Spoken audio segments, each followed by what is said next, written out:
my pleasure to introduce Dave Kaplan, who has agreed to moderate this session. Dave worked for a number of years for Microsoft, where he developed several patented technologies. He then started his own company, which applied his IT expertise to battery charging in electric vehicles.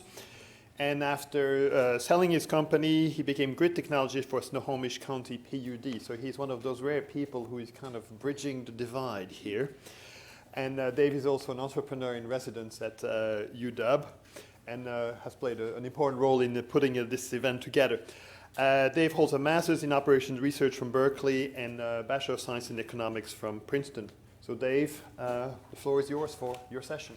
Thank you, Daniel. So I'm reminded in starting this morning's session, as Anjan mentioned, the first of three, vision followed by research and commercialization, of a comment that Bill Gates made in a New York Times interview, I think back in the early 2000s, asked about his company's vision. He kind of laid it out in a nutshell, and then he commented, "Vision is pretty cheap stuff," by which he meant, of course, that if not complemented by execution and follow-up, it's not going to amount to much. So I think what we want to do today is really draw the pragmatic and practical ties between broad vision of what's possible and execution in the actual community. It's my pleasure to be joined today on this panel by a couple of leaders in the Pacific Northwest electric energy sector. Steve Klein on my right, who is the CEO of Snohomish PUD, Mike Atkinson, who is general manager of Alstom Grid, based in Redmond, and each of them coincidentally have been in their positions, I'm safe in saying, about 5 years. And I've been in the electric energy community about 5 years. I've known Steve a little bit less than that time, Mike maybe about half of that time, and I have to say have become at least good professional friends with both of them. We'd like very much to continue the tone of the prior discussion, the open question and answer in the session this morning. In a few moments, I want to give Steve and Mike each a chance to kind of set a foundation from their organization's point of view of how they see, both how they see the evolution of their own business and how they see that tying in with today's topic, which is the collaboration between the state's two principal research campuses in this important emerging area of technology and society more broadly. I do want to comment before turning it over to Steve and Mike to kind of set that foundation and kick things off, that as Daniel mentioned, I guess a disclaimer or full disclosure right up front, among several other roles, I work for Steve as a kind of an internal technology advisor within Snohomish PUD. And it is kind of an odd shift for a technologist to move into utility, and I can just say I found a very welcoming environment there, one in which people in general, and certainly Steve as the leader of the organization, were willing to push the envelope. But I also have to acknowledge just a general comment on neckwear. This is probably maybe the second time in our professional lives together Steve has seen me in a tie, and it maybe is the first time I've seen him without a tie. So there's a role reversal going on of some type today. Steve, you can read Steve's and Mike's bios in the program this morning. I guess I would just say from my perspective that what impresses me about Steve and his approach to the industry is that he's willing to push the boundaries while still meeting the goals of keeping the lights on and maintaining a financially healthy organization. And as I've come to appreciate over the last year and a half or so that I've worked internally within Snohomish PUD, that's a tremendously difficult thing to do, and it's kind of balancing those challenges that will be among the topics of our panel this morning. In Mike's case, I think from understanding within the electric power community more broadly, a big contribution that Mike and his team have achieved and helped to make in the last several years is bringing Alstom, certainly a central provider in this industry and an important local resource in our technology community, bringing Alstom closer to its customers and really helping the organization focus on what it does well. And I think we'll hear more about kind of the centrality of the control center, literally the electricity control center as being the base from which Alstom does its innovations. The other thing that I would reflect for both Mike and Steve in working with them is the degree to which both of them bring the ethos and see the benefits of partnership in the industry.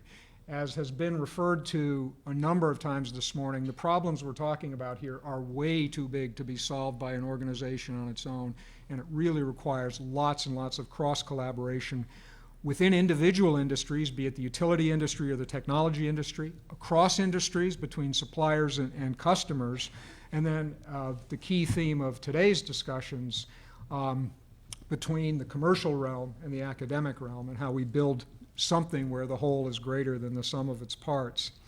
Having said that, let me ask Steve, if you would first, and then Mike, to kick things off with sort of a 5-10 minute description of your organization, the challenges, and tying that into what we're all gathered here to talk about today. Well, I thought I'd start with a reflection on Snohomish PUD, even from my own perspective, growing up in the Northwest. In the past, didn't hear a lot about Snohomish PUD, and yet today they seem to pop up everywhere. They seem to be able to attract exceptional people like this to come work with them, at least for a while, to share their knowledge, and folks like Alstom want to partner with us. And so we kind of went from a utility that actually had its first operational day as an electric utility on September 1st of 1949.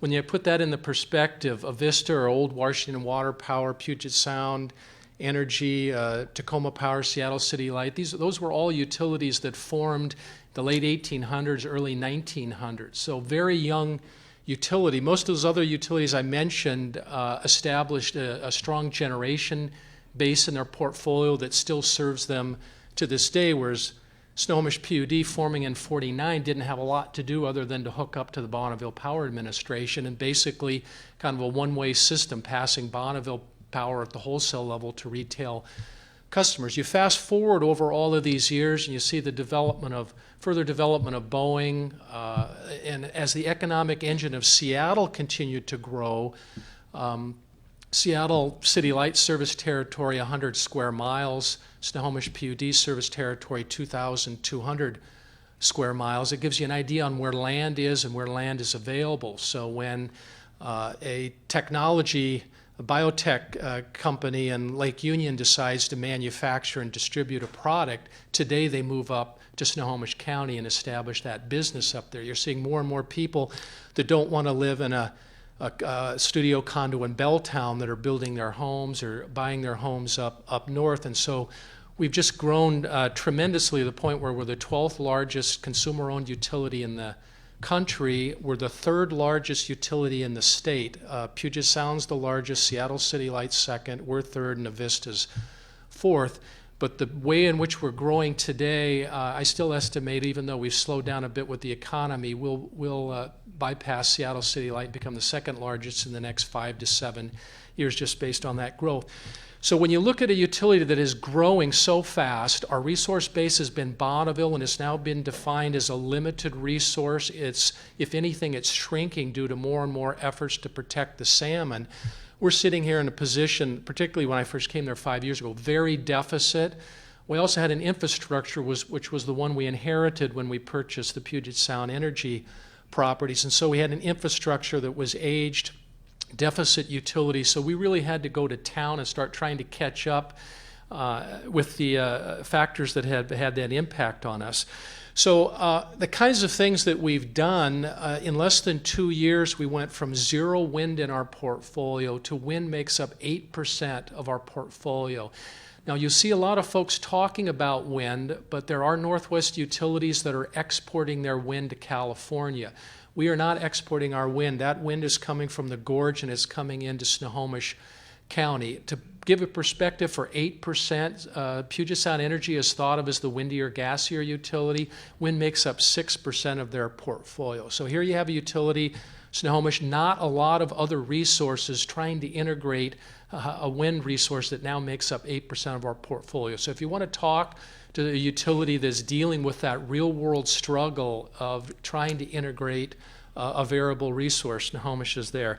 Other examples you might have seen, we're working very closely with the Department of Energy, PNNL Labs, University of Washington on tidal energy and Admiralty Inlet. Hope to have the first tidal unit, pilot unit in the water in 2013, doing exciting things there. Geothermal, we've done exploratory drilling in the eastern part of our county and hope to take that step further this summer, fall, and actually begin to develop, move towards development of the first geothermal project in the state of Washington.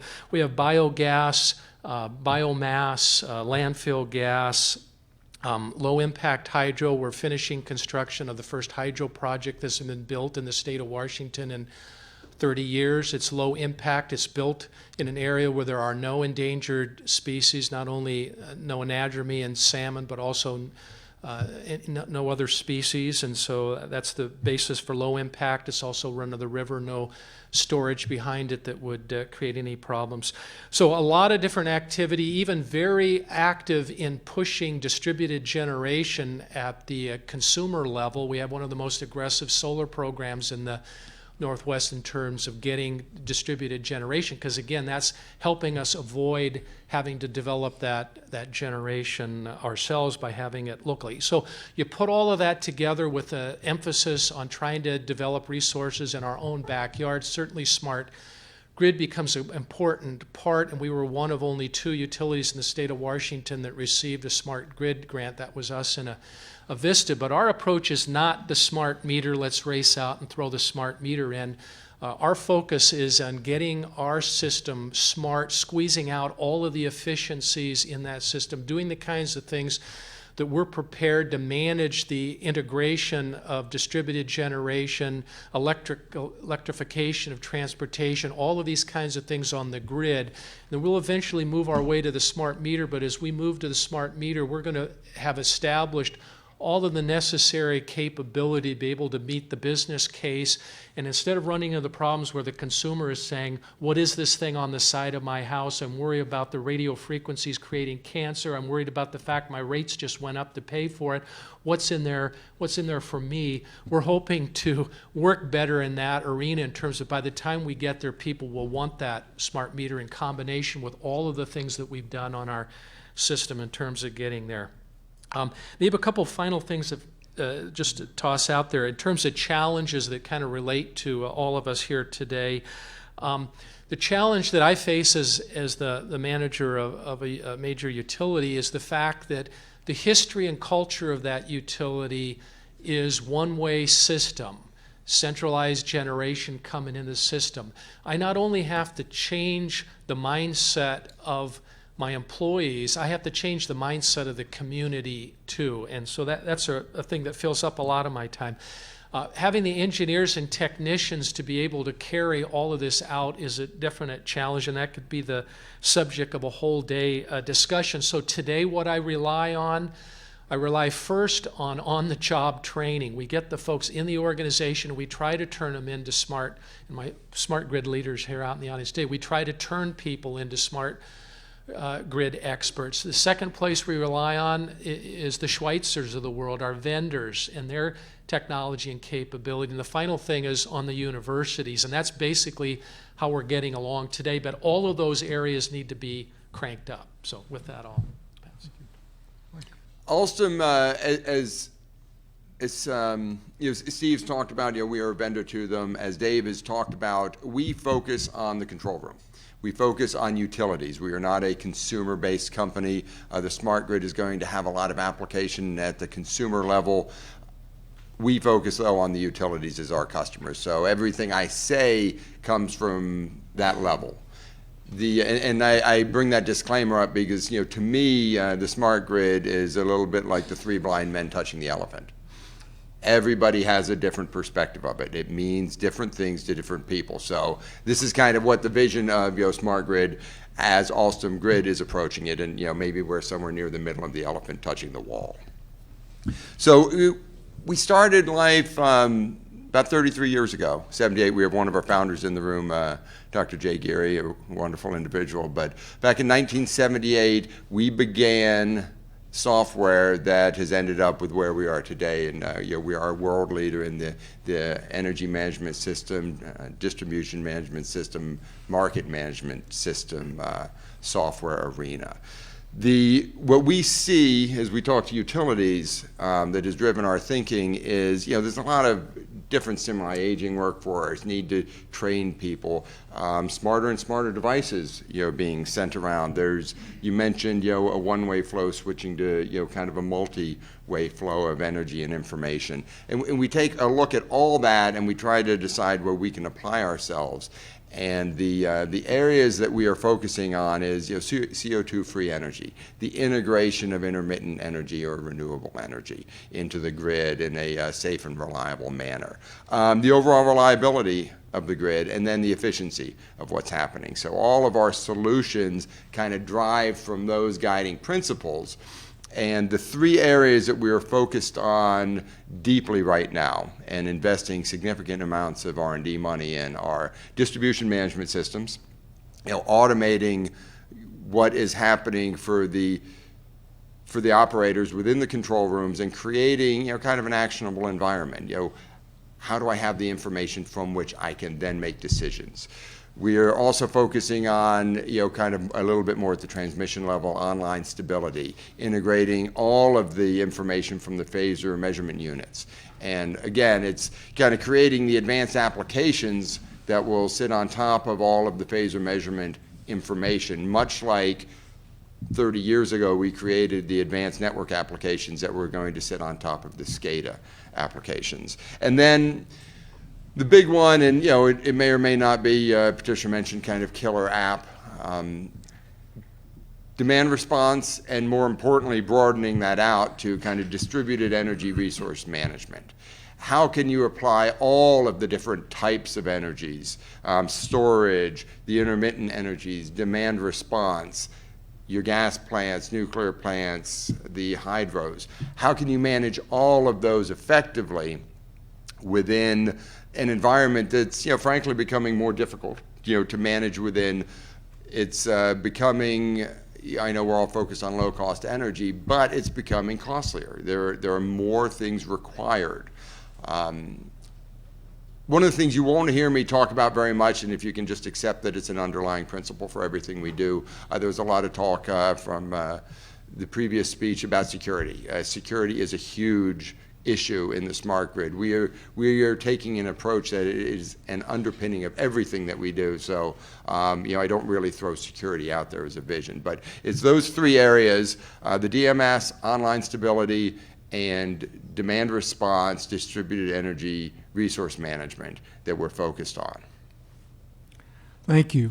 Let me kick things off and ask in the spirit of, I think there's a phrase, if I'd had more time, I would have written a shorter letter. For each of you, maybe Mike and then Steve, what's your 30-second elevator pitch? How do you lay out crisply and quickly for your organization and the outside world what it is you're focused on and what your vision is? I think for me it's pretty simple. One is, you talk about an elevator pitch, I usually hope for a very tall building. But for us, it's electrification is increasing. There is no doubt about it. More electricity is going to be required in the energy portfolio. And it's how can we deliver that more efficiently, more reliably, and in a timely manner, because I think time shifting becomes part of that, or allow the utilities to deliver that in a way that doesn't cause them to have to spend, literally billions of dollars in physical infrastructure. There's a lot you can do with IT to manage that.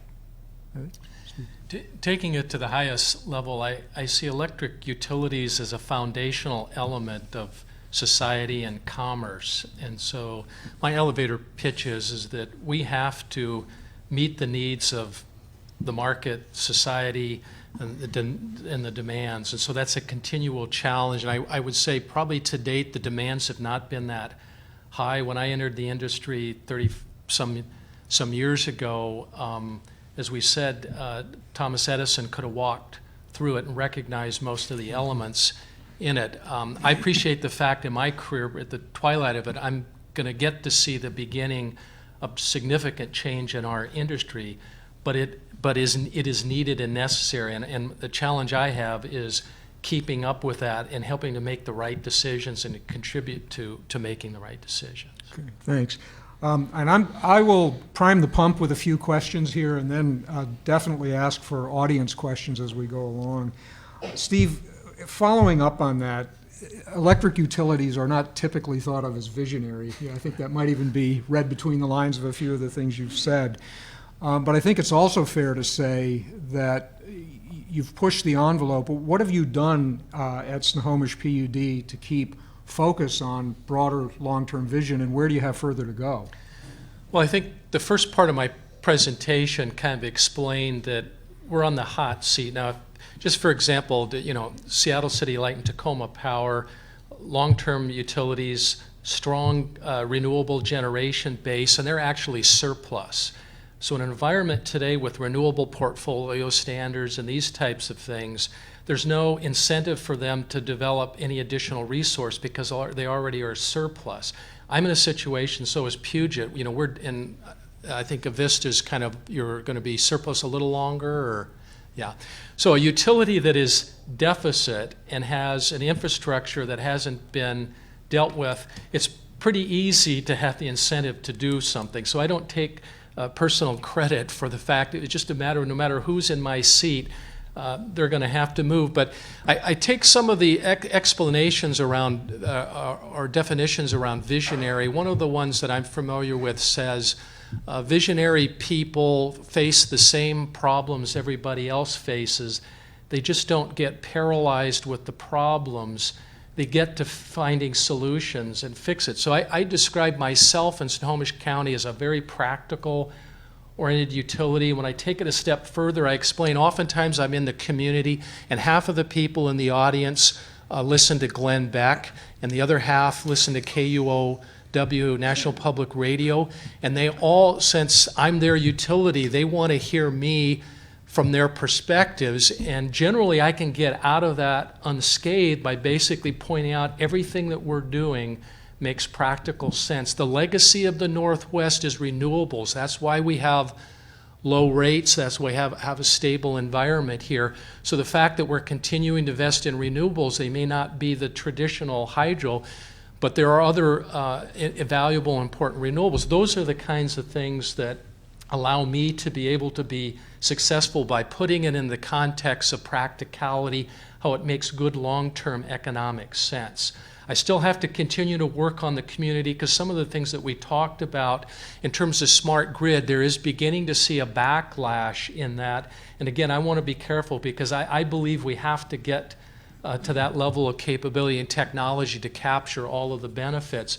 But that's a real challenge that I face in being able to move forward to the extent that Snohomish is. And maybe the final thing in terms of the visionary piece, I will say another part of the description in being visionary is to basically have a poor sense of fear, because there are many things to be fearful of, but you have to put that aside and keep pushing. Thank you. Mike, looking at the challenges that you face and the environment you face, I mean, you have customers right in your own backyard, like Snohomish. Yep. You have customers nationally, including some very large ones that a number of us saw last week at your user group meeting, Duke, Florida Power, and others. You have customers internationally. How do you scan that kind of breadth of customer base and try to distill out from it the sorts of things that drive your technology and product agenda, and in particular maybe even highlight some of the things that you see as being common across that base and some of the things that are unique but you within a given customer segment but you decide to pursue anyway? It's an interesting problem because, as you mentioned, we are global, and it's a very competitive environment that we're in. One of the decisions we made well back in the early 90s, as there was some acquiring of different technology, was we were going to have a single technology code base around the globe. None of the rest of our competitors have that, at least not on an international scale. And it's been a very powerful force for us because it allows us to focus on our R&D, but it's a very difficult thing to manage because needs are different. And we end up surveying an awful lot of utilities around the globe, and you're looking for those commonalities. And then you're looking for, okay, where I have commonalities, that's great, and those are real easy things to go work on. Everybody wants them. Then you start looking at the regional differences. And the regional differences become, frankly, pretty critical because they matter for a specific region, and we are a global competitor. And you need to make sure that you can deliver to them.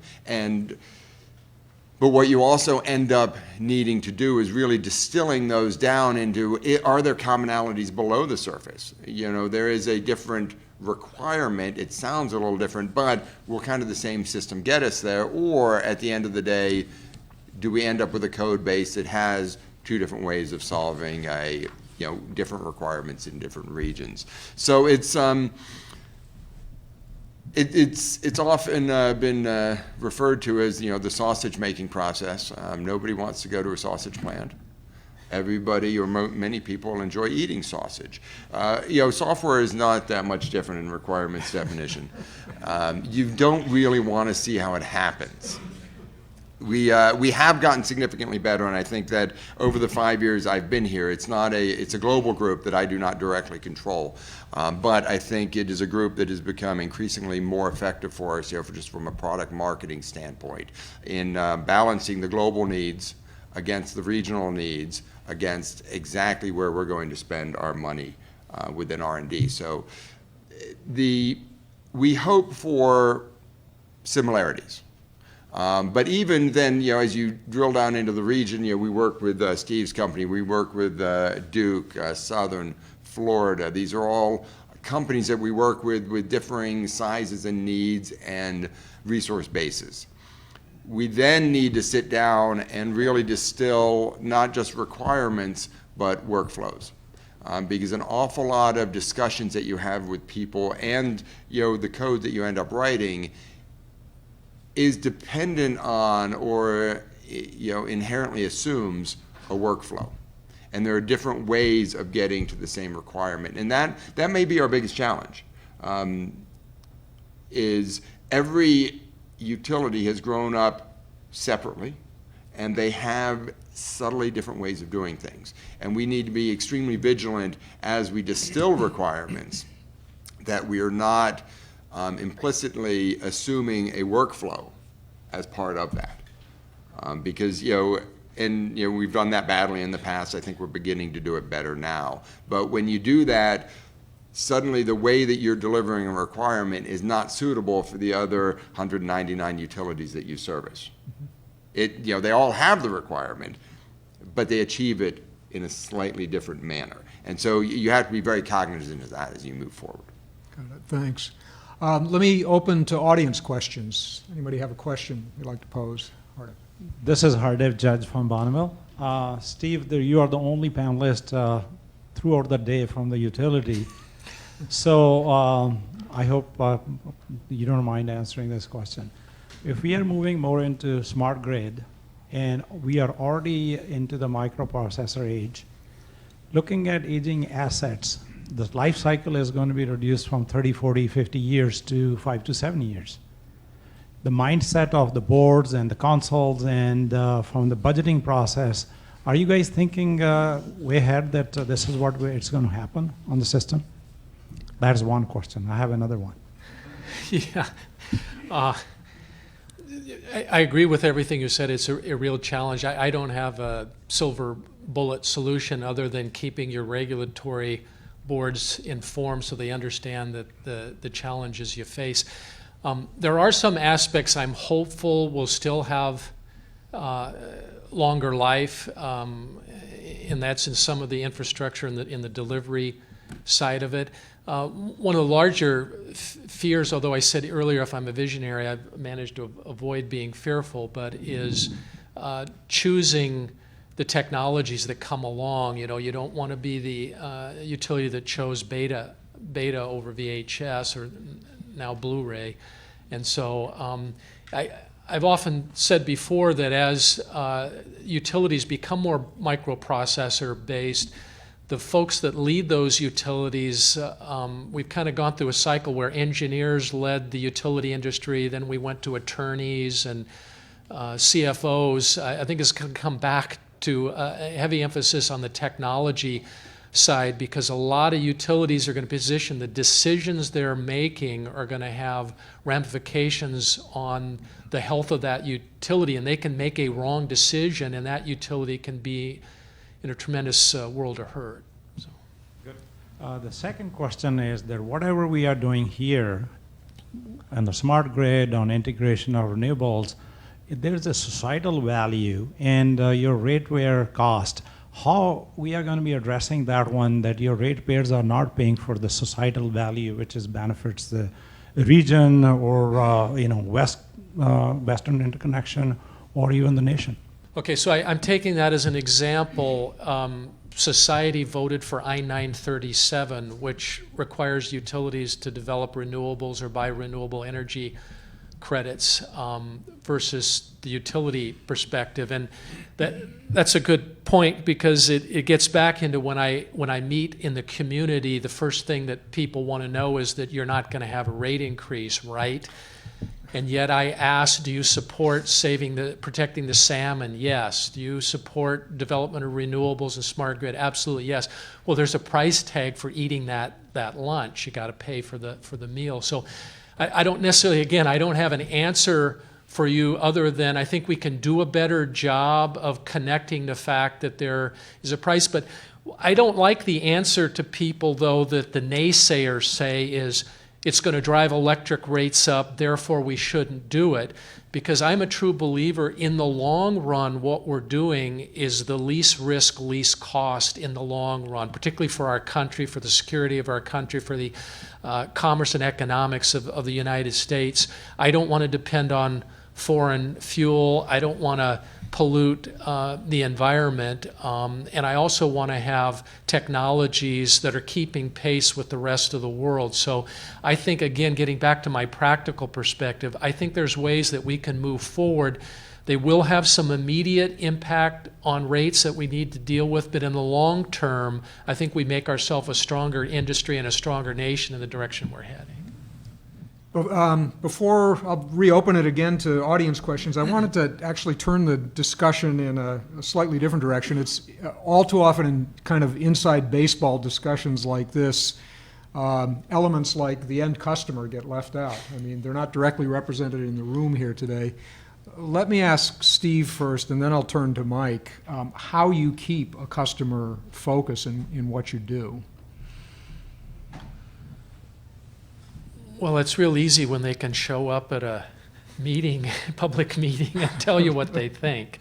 And it is a very a big issue too, because, and I'll put it this perspective, until recently, in my whole experience in the industry, you had the kind of folks like my mom and dad and me and my grandparents that you either ignored the utility for the most part and sent your bill in, or if you were the kind of person that liked to do face-to-face interaction, you would show up in the lobby, you'd get a customer service person, and you'd ask your question about the bill and that type of thing. And we even see that today in our lobby. A lot of folks, particularly retired folks, it's something to do to go to the utility and come in and have that personal interaction, and folks really like that connection. On the other hand, I've got folks in my organization coming to me and say, Steve, do you know what's happening in social media and what utility XYZ are doing? See, what are they doing? Well, they're tweeting and they've got all these sorts of things going on, and we're not. And then we get a group together and we start talking about that. Well, what does that mean if we start tweeting? So what are we tweeting about? Well, one thing is, what if you have an outage? Let's tweet about the outage. Well, what can we tweet about the outage? Until we get all the smart grid stuff in, we don't know a heck of a lot. The customer probably knows more than we do, and so what are we tweeting? We're tweeting, dude, too bad we don't have smart grid yet. I'd be telling you more. But there are things we can be tweeting about. So our title project is in the news, and so that's something maybe we could tweet about. So right off the bat, on my agenda now and my list of things to pay attention to is social media. And all of us that have children or are in the audience here that are young enough that have all of the fancy gizmos, you realize that you can do everything from your phone, and you begin to reflect out on the electric utilities relationship with customers. I certainly believe energy management will eventually make its way into the home. And I think it will be an important tool because, like Patricia mentioned earlier, I don't think every residential customer is going to care about dynamic pricing or any of these kinds of things, but they will care enough to, with the home, potentially have an energy management system that either comes with the home or is provided by the utility or in some form. And so there needs to be the capability to be able to stay in touch with that and manage that and monitor that. And I think it's going to come through mediums like the phone and other mechanisms that we communicate with. If utilities do not keep track of that, we have the potential to lose that connection. I mean, I would still like to have that smart meter be the utility smart meter. I would like to be able to communicate and function with their internal energy management system. If I ignore all of that and just assume somebody else is going to deal with that, I have the potential to lose that connection to my customer. And so my customer will be communicating in the future with Google or somebody else, and all I am is managing the wires if they're still there on the street. So the bottom line I'm telling everybody out there is, from a utility perspective, we need to stay on top of social media, all of these types of things, be attuned to not only what the customers today want, but the folks coming up that are the customers of the future, what they expect the utility to be able to provide. I mean, I think it's critical. Thanks. That leads to a natural segue. Mike, I mean, as you look at this, we're really talking not about your direct customer, but your customer's customer. But I would imagine, even with a control center perspective, with the emergence of distributed resources like solar panels and electric vehicles and just other things that are now becoming managed load, that you're seeing more and more of that. Could you talk about how that hits your own product base and your vision for the future? Yeah, it definitely affects us. You know, luckily we don't have to, or we haven't anyways, thought much about social media. I have a personal goal not to tweet. It's when I realized I was really old.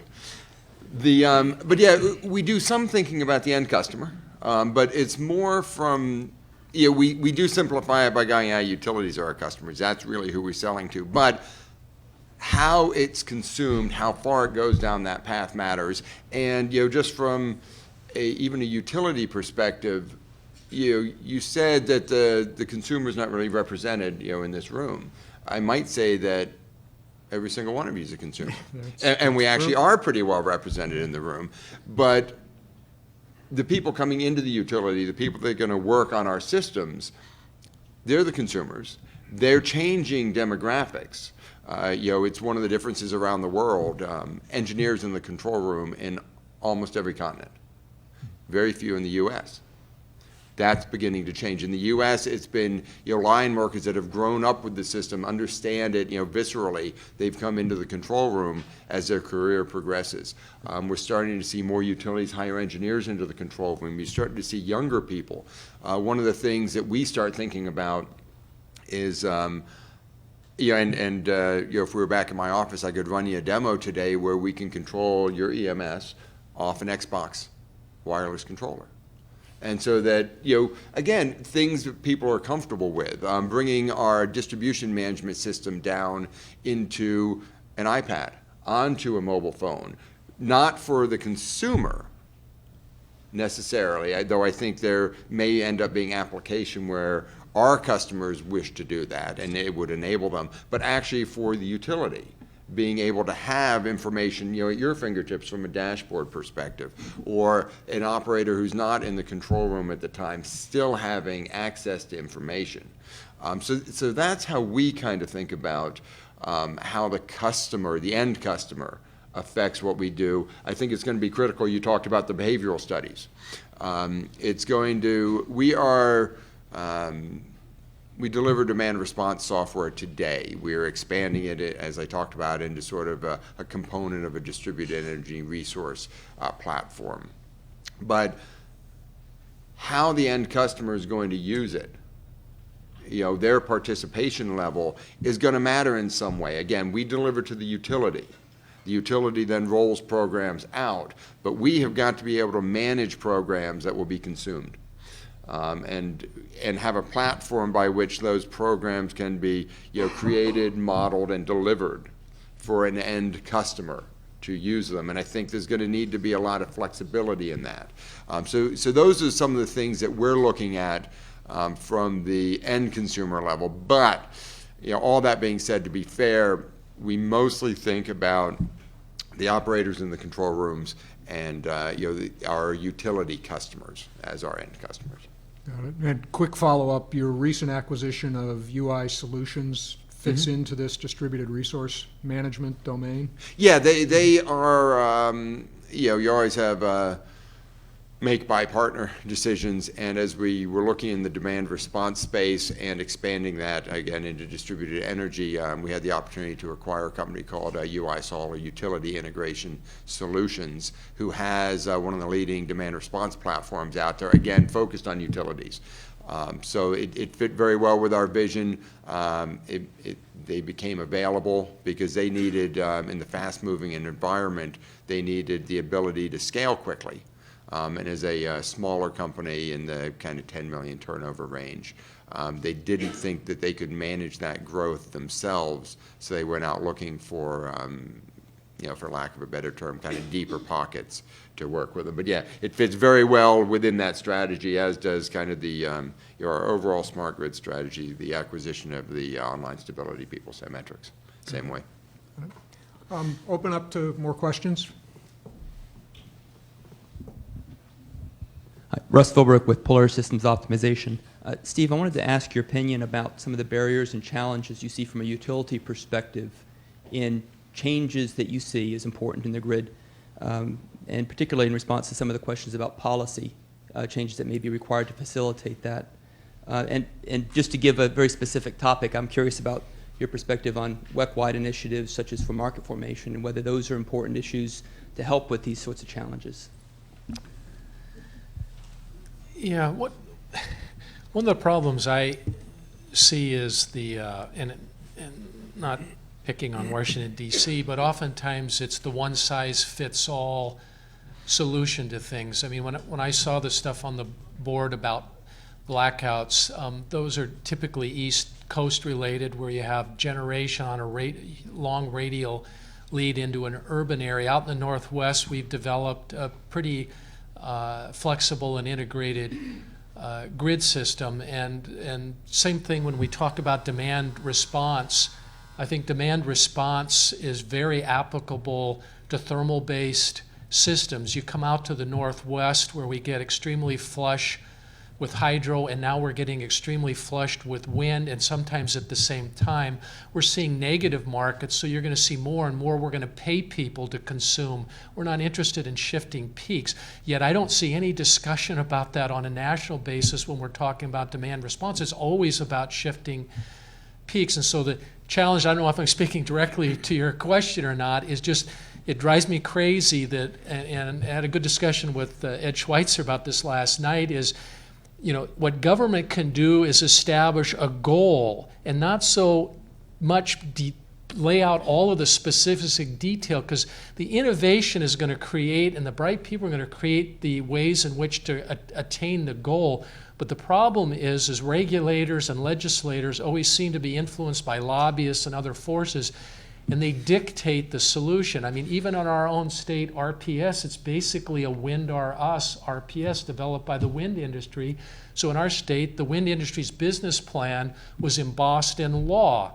Now, when you look at the challenge we have today, is wind is a great resource. It just should not be the only resource. It should be balanced with a potpourri of other solutions. So again, I probably beat that theme to death, but I really believe that we should be setting goals for ourselves and allowing number of different ways in which that goal can be met. And then that also allows technology to involve in the appropriate way, rather than picking winners and losers, which I think is a real problem. Okay. One is that what problem we are trying to solve. Okay. If the flexibility is there, like Steve was saying that, consolidation of control areas, we already have the benefits. You have the reserve sharing program in the Northwest Power Pool. So if you're looking at consolidation of control areas, most of the benefits are coming out from the reserve sharing group. Right. And we are saving close to about 5,000 megawatts of capacity right there belonging to that group. And the other thing, I like to add that, for example, if you're going to create a market, go and look at the requirements. For example, EIM, Energy Imbalance Market. Right now, there's a huge push for it. But if you're not going to tie it down to the transmission capacity, you're doing the Band-Aid solution. So you got to look at the whole system, what you're trying to do, and these are the things you have, these are the things you would like to have it. One more question. I think it's the wait and see attitude that some utility take, which basically let's see how the technology will develop, and then we'll see how we react to that technology. I think probably that model is not really going to be the best way for utilities. And I'm going to give you an example. Wind energy, for example. In the 80s, when we start working on wind energy, utility actually pretty much ignored wind as a toy for rich people or people that maybe are sensitive to the environment, and they didn't really go into deep study how the wind will affect them. And I remember about 10 or 15 years ago, somebody in IEEE said that, well, guys, we may have to operate the power system stochastically. And that guy was skinned alive at that time. But now we are having this situation right now, and we're scrambled to see how can we solve this problem. So we wait until the technology is developing a major problem for the utility, and then we try to figure out how we can handle the regulation, how we can handle the standards, and so on and so forth. I feel that the utility is repeating the same mistake with electric cars. Now, electric cars, for example, I don't know if you know the rate, is at 5-fold in 3 years. And the reason that it's not 10-fold is because the manufacturer cannot produce those cars fast enough. So you would expect that there will be huge surge in electric cars. And I don't see the utility is taking the forefront in addressing that issue in the future. I don't see regulation, I don't see the standard, I don't see a serious study about how the utility need to change their network distribution, network protection, and so on and so forth, in order for them to live with the electric car. It's still the attitude, let's wait and see, and then when that happens, let's figure out the solution. What do you think about that? I disagree with you. I think you have a much different perspective than I do. I think in any of the things that you see, the failing of the industry, I think it's usually due to the failure of the legislative engineering. I mean, wind just simply was not economic. That is why it wasn't developed. But then as a national policy, we decided, or a state policy, depending upon where it's coming from in the part of the country, basically have established incentives in order to drive it. And what happens, the incentives were so lucrative that the development of wind, particularly here like in the Northwest, went way beyond what would have been anticipated due to the fact that the incentives were so high. And so that's what caught the thing, was basically an artificial infusion into the marketplace that made wind incredibly lucrative for the developer. And so these are the cases where the government steps in and decides to promote something and sets the incentive at a level that can either bring it in at a sustained level over time, or it can overjuice the market and you get different reactions to it. The utility industry is not sitting on its thumbs with regards to electric vehicles. It's just saying, if the nation wants to get off of foreign oil or reduce carbon, and transportation's the way to do it, the nation needs to make that decision as taxpayers. not electric utility ratepayers making the decision that I'm going to promote electric vehicles. It's a nationwide issue that needs to be dealt with at the taxpayer level continually, and that's where I would tremendously disagree with you. You see my blood pressure going up.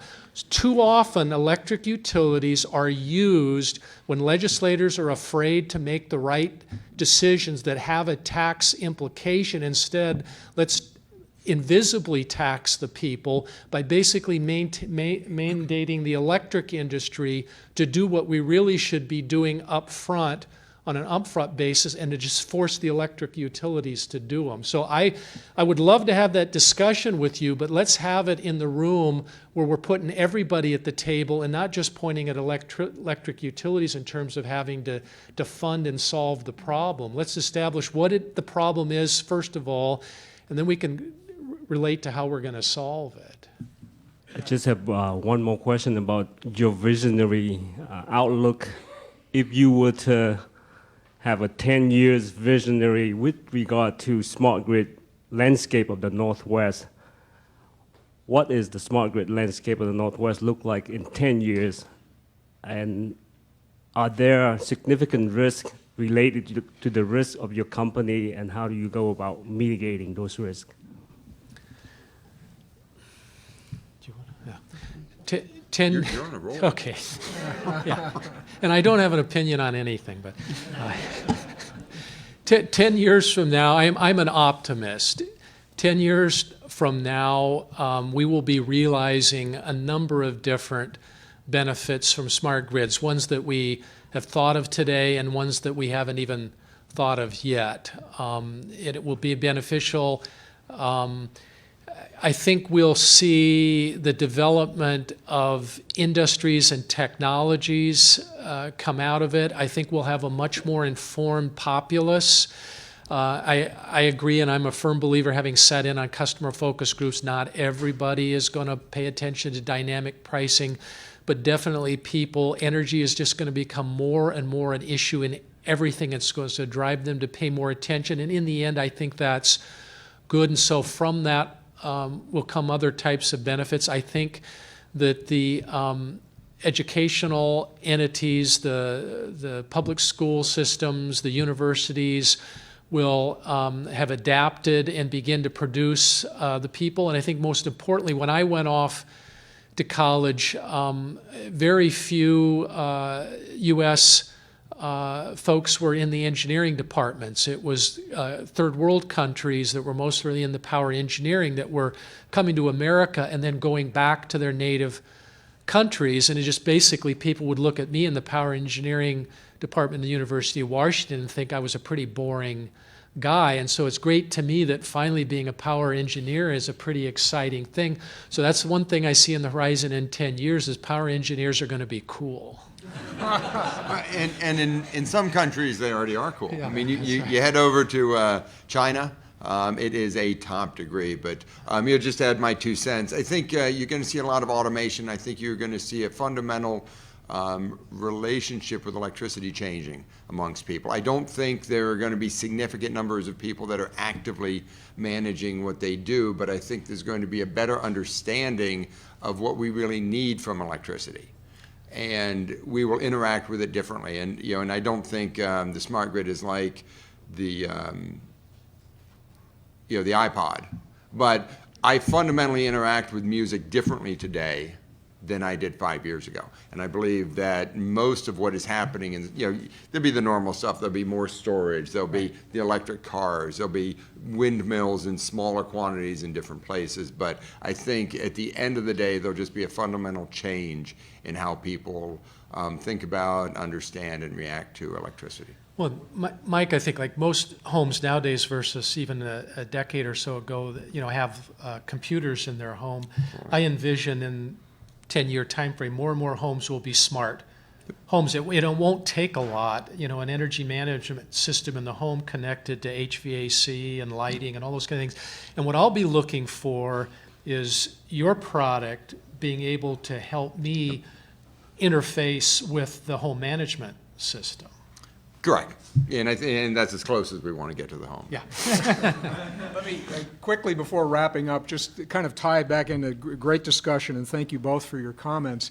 And I think in terms of, the theme of the work here today, what Anjan and Daniel have done is embark on a very ambitious task. That's a euphemism for difficult, but it's also, I think, as the discussion shows this morning, a highly necessary one. And there's an opportunity that we have, particularly in this region, to use the assets that we've got as a living laboratory to begin testing out some of these things. People have pointed out some of the downsides of having such a fragmented electricity system in the U.S., but one of the upsides is that we have plenty of small pockets and places that we can do experiments, and I think that's a good note on which to leave today's discussions. Please thank Steve and Mike for joining us. It's a good discussion.